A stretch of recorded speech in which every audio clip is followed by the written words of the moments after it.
Hello，大家好，我是倩倩。我跟大家说，这个音效书显星超级喜欢，因为它是结合音效书、跟认知书、跟找找书这样。然后因为他实在太喜欢了，然后他们这一次就出了新的一本，所以倩倩特别就是跟阿爸爸团队一起设计了这一套延伸教材。那这个教材很好玩，我再跟大家分享怎么玩。然后我先跟大家分享这本书。这本书呢，它这个是硬页跟后页的哈。然后比如说，它这里会有分几个单元，在海边的一天、城市的一天、农场的一天、露营地的一天、公园的一天。好，比如说我们以在海边一天当范例好了。这里呢会有一些不同的东西的认知，比如说驴子，然后还有注音，国字跟英文，不好意思，冰淇淋车什么，就可以让孩子去认识这些东西。然后翻过来之后，你可以让孩子练习找找看哦，比如说金鱼在哪里，然后你可以让他在这里找，这个可以训练什么？训练他的专注力跟观察力。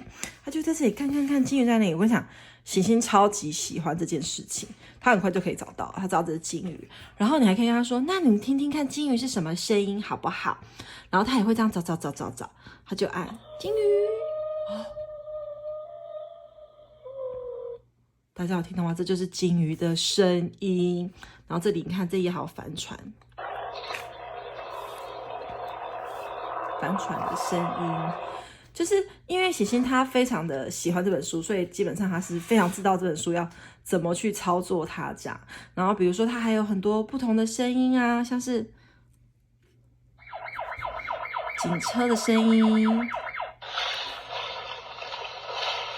独木舟划船的声音，然后像农场会有什么声音？我想这些声音他们都很爱听，他们会觉得很有趣。